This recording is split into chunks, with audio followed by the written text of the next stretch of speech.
Ini adalah kisah sebuah minuman teh di dalam botol yang dulunya dianggap aneh hingga menjadi apapun makanannya, minumnya teh botol ini. Dan inilah kisah teh botol Sosro.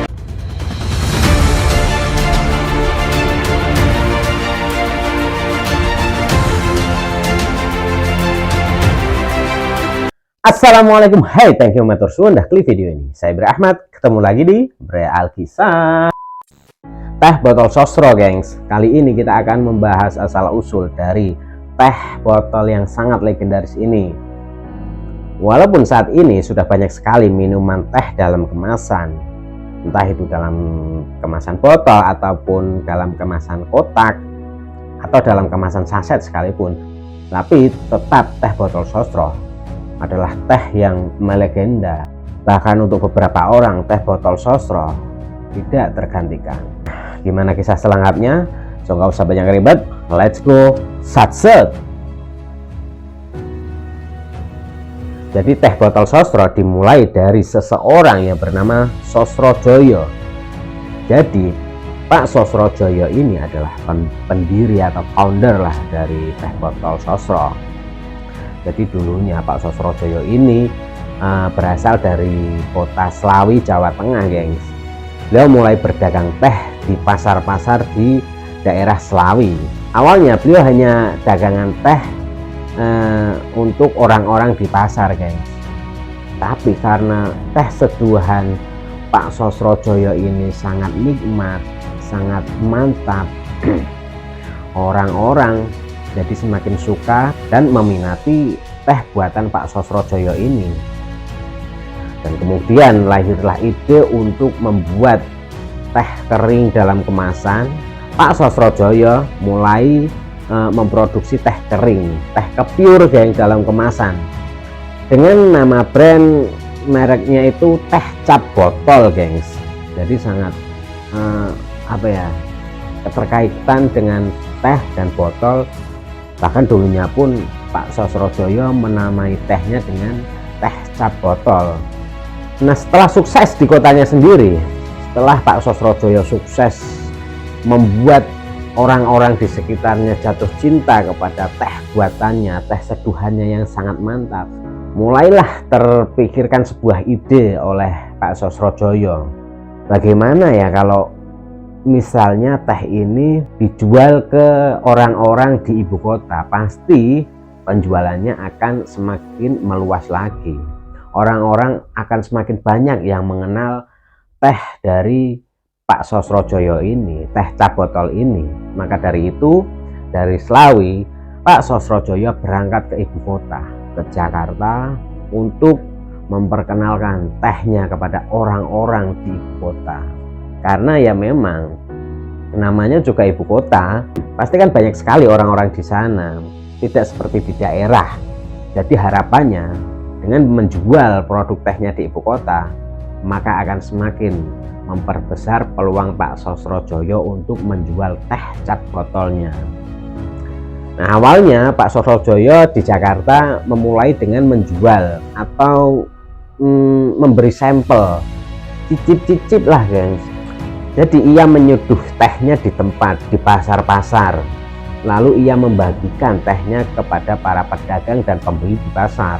Tapi karena membuat teh itu juga membutuhkan waktu yang tidak sebentar, butuh untuk merebus air, menyeduh teh, menyiapkan ke tempat-tempat minum, ke gelas-gelas.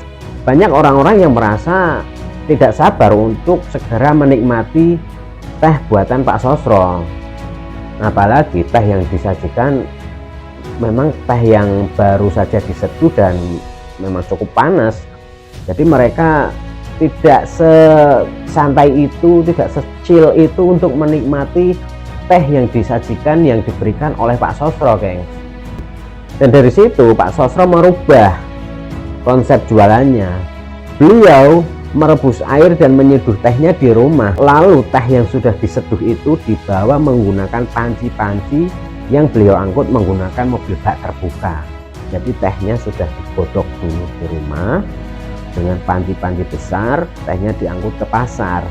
Tapi masalah terjadi setelah sampai di pasar, ternyata tehnya banyak yang tumpah. Karena sepanjang perjalanan jalan di ibu kota pada waktu itu juga masih banyak yang geronjal-geronjal, gengs. Masih banyak jalan yang growal-growal tidak rata.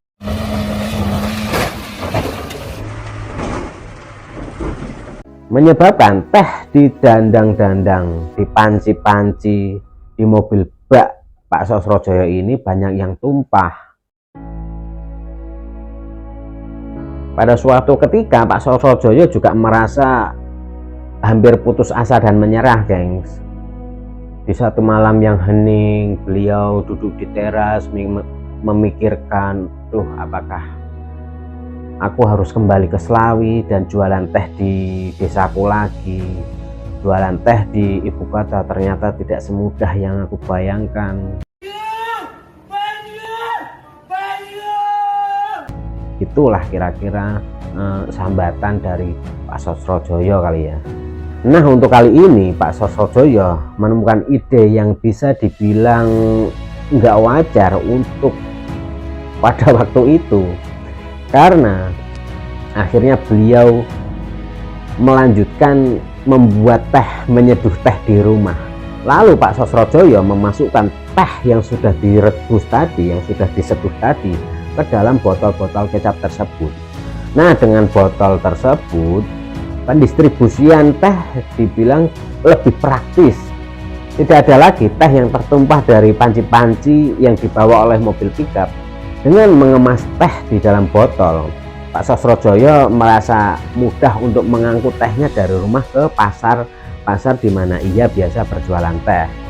Namun idenya tersebut memang sempat dipandang aneh untuk beberapa orang pada saat itu. Ya gimana nggak aneh, orang dulu biasa meminum teh hangat-hangat dari cangkir yang chill, yang santai.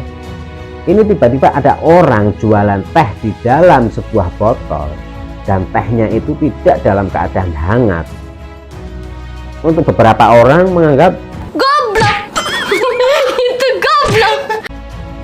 Ini aneh. Mana ada orang yang mau meminum teh dari dalam botol? Mana ada orang yang mau menikmati teh tapi tehnya tidak hangat? Tapi justru dari situ, dengan kemudahan kepraktisan yang ditawarkan dengan teh yang dimasukkan ke dalam botol, orang-orang justru menikmati meminum teh dengan cara yang baru ini, gengs. Contohnya mungkin untuk beberapa sopir yang tidak sempat ngeteh di warung, mereka bisa membawa teh dan menikmati teh tersebut sambil mengemudi. Untuk orang-orang yang mungkin tidak mempunyai waktu banyak untuk ngeteh, mereka bisa membawa teh botol sambil mereka bekerja. Atau untuk ibu-ibu yang mungkin mau menjemput anaknya ke sekolah, mereka bisa jemput anaknya sambil menikmati teh yang chill.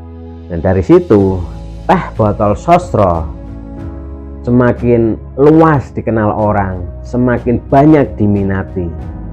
Dan akhirnya pada tahun 1969 mulailah Pak Sosrojoyo memproduksi teh di dalam botol.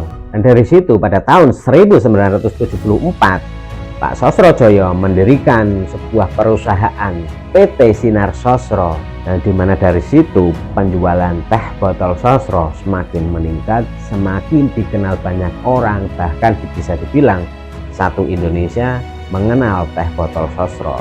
Dan hingga saat ini pun orang-orang masih suka menikmati teh botol Sosro. Ya walaupun untuk sekarang ini banyak banget produk-produk teh dalam kemasan yang bisa kita temui di pasaran, gengs. Tapi untuk beberapa orang kenikmatan teh botol Sosro memang tidak bisa digantikan. Bahkan kalian pasti ingat salah satu jargon yang hampir diulang-ulang setiap hari dulu di televisi swasta. Apapun makanannya, minumnya teh botol Sosro. Nah itulah guys kisah kita kali ini. Terima kasih untuk kalian yang sudah menyaksikan dari awal sampai akhir. Like kalau kalian suka video ini, kalau yang belum subscribe ayolah. Dan semoga kalian menikmati video ini sambil gelundang-gelundung ataupun sambil rasan-rasan tonggo. Saya Bre Ahmad pamit. Wassalamualaikum bye.